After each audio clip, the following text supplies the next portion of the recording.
तो ये कहानी एक ओल्ड मैन मैनर को दिखाते हुए शुरू होती है। वो बहुत ज्यादा उदास था क्योंकि उसके ग्रैंडसन की मौत हो गई थी। अपने ग्रैंडसन के मरने का तो उसे दुख था ही, साथ ही साथ उसे अपने बेटे की भी फिक्र थी। वो एक माँ थी, उसने कैसे इतना बड़ा गम सहा होगा। वो उससे मिलने के लिए उसके पास भी जाता है, लेकिन एना उसके साथ अपनी फीलिंग शेयर नहीं करती। वो ऐसा बिहेव करती है जैसे कुछ हुआ ही ना हो। अपने डैड के लिए नाश्ता बनाकर एना काम पर निकल जाती है। उसके होटल में भी सब लोग उसका दुख शेयर करना चाहते थे, लेकिन वो यहाँ पर भी किसी से कोई बात नहीं करती और इनके साथ भी बिल्कुल ऐसा ही बिहेव करती है कि जैसे कुछ हुआ ही ना हो, वो बिल्कुल ठीक हो। सीन कट होकर हमें एक ओल्ड लेडी को दिखाया जाता है जिसकी वाइफ मर चुकी है। उसकी परमिशन के साथ उसकी वाइफ को अब दफनाने के लिए ले जाया जाता है और अब अपनी वाइफ के मर जाने के बाद ये बिल्कुल अकेली रह चुकी थी। इसके बाद हम एक फैमिली से मिलते हैं जिसमें हस्बैंड का नाम डेविड और उसकी वाइफ एवा थी। उनके 2 बच्चे भी थे। ये एक हैप्पी फैमिली थी जो अपना हर दुख, अपनी हर खुशी एक साथ सेलिब्रेट करते थे। आज डेविड के बेटे का बर्थडे था और इन लोगों ने प्लान किया था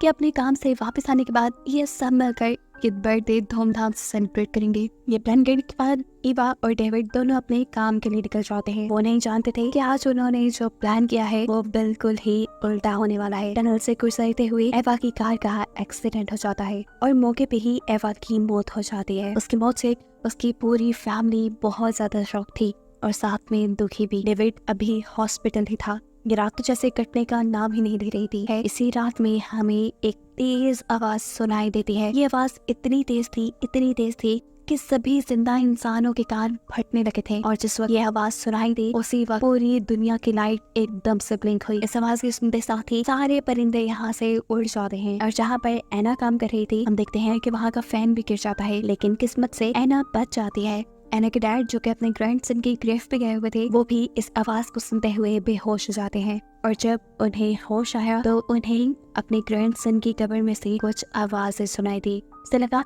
कि उसका ग्रैंडसन जिंदा है, जिस चेक करने के लिए वो अपने ग्रैंडसन की कब्र खोद देता है। उसका ग्रैंडसन जिंदा है कि नहीं ये तो हमें नहीं दिखाया जाता, पर मैनर यानी इस ओल्ड मैन का हैरान परेशान चेहरा दिखाया जाता है। सीन कट होकर अब हमें उस बुढ़ी औरत को दिखाया जाता है जिसकी वाइफ अभी एक दिन पहले ही मरी है। अपनी वाइफ के बगैर वो बिल्कुल अकेली रह चुकी थी। वो उसकी याद में रो रही थी कि अचानक उसे भी अपने घर के बाहर एक आवाज सुनाई देती है और जब वो चेक करने जाती है तो ये देखकर वो हैरान रह गई कि घर के बाहर और कोई नहीं बल्कि उसकी वाइफ ही थी। उसे अपनी आंखों पे यकीन नहीं आया, इसीलिए वो अपनी वाइफ को गले लगा लेती है। सीन कट होकर हमें हॉस्पिटल का सीन दिखाया जाता है जहाँ डेविड अभी अपनी वाइफ की मौत पे रो रहा था। एकदम से उसे फील हुआ जैसे एवा ने अपना हाथ हिलाया। ये देखकर वो बुरी तरह शॉक हुआ और उसने जाकर डॉक्टर्स को बुलाया। डॉक्टर्स के चेक करने पे उन्हें मालूम हुआ कि एवा जिंदा हो गई है, लेकिन उसकी हार्ट बीट बहुत कम है। इस चीज से वो शॉक रह चुका था।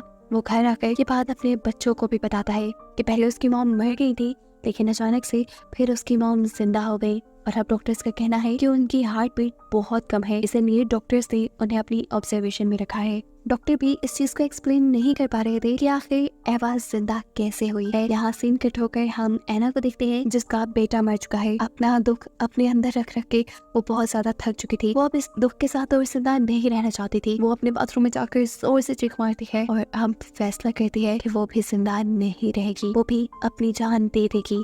ये सोचते हुए वो एक प्लास्टिक रैप से अपना मुंह रैप कर लेते हैं। इससे पहले कि वो मर जाती ठीक टाइम पर यहाँ उसके डैड आकर उसके मुंह से ये रैप उतारकर उसे बचा लेते हैं। असल में उसके डैड उसके बेटे को कब्र से निकाल लाए थे जो कि जिंदा था और वो यही बात अपनी बेटी को बताने आए थे। वो अपनी बेटी का हाथ पकड़कर उसे उसके बेटे के रूम में ले जाते हैं जहाँ वो भी अपने बेटे को जिंदा देखकर बहुत ही ज्यादा खुश थी। ये जितने भी मरे हुए लोग जिंदा हुए थे ये लोग काफी अजीब थे दिखने में भी और हरकतों में भी। एवा जो कार एक्सीडेंट के बाद जिंदा हुई थी, जिस हालत में कार एक्सीडेंट के बाद वो मरी थी उसी हालत में वो जिंदा हुई थी। वो बूढ़ी औरत जो जिंदा हुई थी क्योंकि वो एक दिन पहले मरी थी इसलिए उसकी बॉडी ज्यादा खराब नहीं थी सिवाय उसकी आंखों के, जबकि एना का बेटा वो तो काफी दिन पहले मरा था इसीलिए उसका जिस्म काफी ज्यादा सड़ चुका था। उसके जिस्म से स्मेल भी आ रही थी। उसके ग्रैंडपा जब उसे घर लेकर आए तो उन्होंने उसे नहलाया भी, लेकिन ये स्मेल आना बंद नहीं हुई। एना अपने डैड से कहती है हमें इसे हॉस्पिटल लेकर जाना चाहिए, इसकी हालत ठीक नहीं, लेकिन उसके डैड मना कर देते हैं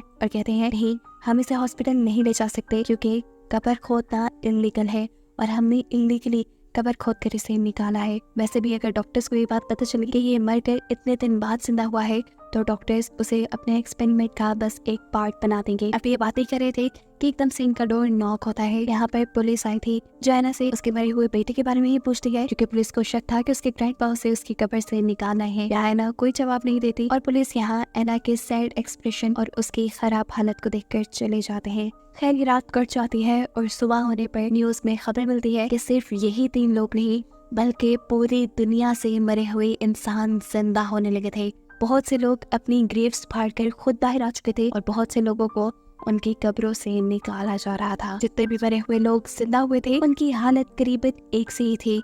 इन लोगों के अंदर ना तो कोई इमोशंस नजर आ रहे थे, ना ही ये लोग बोल रहे थे और सुन रहे थे। इवन के ये लोग तो कुछ खा भी नहीं रहे थे। इन लोगों का जिंदा होना जरूर कल वाली आवाज से जुड़ा है जो कल शाम सब लोगों को सुनाई दी। यहाँ पुलिस को भी ये बात पता चल गई थी कि एना के बेटे को उसके ग्रैंडपा ने निकाला है, इसीलिए वो अपने डैड से कहती है, डैड जब तक सिचुएशन ठीक नहीं हो जाती हमें आइलैंड पे चले जाना चाहिए। वहाँ पर उनका एक छोटा सा घर था जहाँ वो छुट्टियां मनाने जाया करते थे। ये लोग अब उस बच्चे को लेकर आइलैंड पे चले जाते हैं, जबकि सीन कट होकर हमें उन 2 बूढ़ी औरतों को दिखाया जाता है जिनमें से एक जिंदा होकर आई थी। उसकी वाइफ जब उसे खाना खिलाने की कोशिश करती है तो ये औरत खाना खाने के बजाय उस पर ही हमला कर देती है। ये चीज उस औरत को अजीब लगी और वो ये भी जान गई कि सामने बैठी हुई औरत उसकी वाइफ नहीं है, लेकिन वो फिर भी उसे छोड़ती नहीं बल्कि उसके साथ वक्त गुजारती है। यहाँ एना भी अपने बेटे के सामने उसकी फेवरेट रिमोट कार लेकर आते हैं, जिसे ये लोग उसके सामने चलाते हैं तो उसका बेटा तब भी कोई एक्सप्रेशन नहीं देता, ना हंसता है ना एक्साइटेड होता है और इससे इन लोगों के अंदर भी परेशानी बढ़ जाती है। फिर एना के जब डैड यहाँ से दूर पीने के लिए पानी लेने के लिए जाते हैं तो हम उनके पीछे एक और डेड आदमी को देखते हैं। यह आदमी देखने में काफी भयानक लग रहा था, ऐसे जैसे वो बहुत पहले मरा हो और उसकी बॉडी काफी ज्यादा सड़ चुकी हो। वो एना के डैड को ऐसे दिख रहा था जैसे उन्हें मार खाएगा। फिर सीन कट होता है और हमें दिखाया जाता है कि एवा के बच्चे एवा से मिलने के लिए गए हैं। एवा ना उन्हें पहचान पा रही है और ना ही उन्हें देख पा रही है। यहाँ एवा का बेटा एक्साइटेड होकर अपनी मॉम को अपना रैबिट दिखाता है जो उसके डैड ने उसे उसकी बर्थडे पे गिफ्ट किया था। एवा अपने बेटे से कुछ नहीं बोलती बल्कि उसका रैबिट पकड़कर उसे जान से मार देती है और ये देखकर उसके दोनों बच्चों के साथ साथ उसके हस्बैंड भी डर जाते हैं। एवा की बेटी अब ये बात समझ चुकी थी कि ये औरत जो उनके सामने बैठे हैं ये उनकी मॉम तो बिल्कुल नहीं है। सीन कट होकर हमें आइलैंड पे दिखाया जाता है कि अब एना को भी वो डेड इंसान नजर आने लगा था जो उसके डैड के पीछे हमने देखा था। एना उससे बुरी तरह डर गई और उसने अपने खिड़की दरवाजे सब बंद कर लिए। जैसे ही एना के डैड वापस आए तो एना ने उसे डेड मैन के बारे में बताया। एना के डैड कहते हैं, रुको, फिक्र न करो, मैं पूछ कर आता हूँ उसे। एना अपने डैड को रोकती रह जाती है कि प्लीज आप बाहर न जाए, लेकिन एना के डैड उसकी एक बात नहीं सुनते और बाहर जाते ही वो डेड आदमी एना के डैड के ऊपर हमला करके उन्हें बुरे तरीके से मार देता है। ये खौफनाक मंजर एना को इतना डरा देता है कि एना का 1 सेकंड रुकना भी यहाँ मुश्किल हो गया था। वो अपने बेटे को गोद में लिए यहाँ से बोट में भाग जाती है। पानी गहरा था जिसकी वजह से उस डेड इंसान ने उसका पीछा नहीं किया। सीन कट होकर हमें उन ओल्ड लेडीज को दिखाया जाता है जहाँ डेड ओल्ड लेडी अपनी जिंदा वाइफ को मार चुकी है। साफ मतलब था कि ये जितने भी लोग जिंदा हुए थे ये लोग इंसानों को मार रहे थे। इसके पीछे क्या मकसद था ये खुलकर सामने नहीं आया। शायद ये डेड लोग ज़ॉम्बीज बन गए थे। कहानी के आखिरी सीन में हम एना को देखते हैं जो दरिया के जरिए अपने बेटे को लेकर दूर जा रही थी। वो भी ये बात जान गई थी कि उसके पास जो है वो उसका बेटा नहीं है बल्कि कोई और है जिसे आखिरी मर्तबा सीने से लगाते हुए वो पानी में छोड़ देती है। उसने अब सच्चाई को एक्सेप्ट कर लिया था। जो नेचर ने उससे ले लिया था उसने वो नेचर को वापस कर दिया था। ऐसे उसकी जान किसी भी खतरे में आने से बच गई। और हमें उसे देखते हुए ये सबक मिला कि जो अपनी सिचुएशन को जितनी जल्दी एक्सेप्ट कर लेता है उसके इस दुनिया में सर्वाइव करने के चांसेस बहुत ज्यादा बढ़ जाते हैं। कोई भी जाने वाली चीज लौट कर नहीं आती और जो उन चीजों में ही खोए रहते हैं वो मर जाते हैं, बिल्कुल उस ओल्ड लेडी की तरह।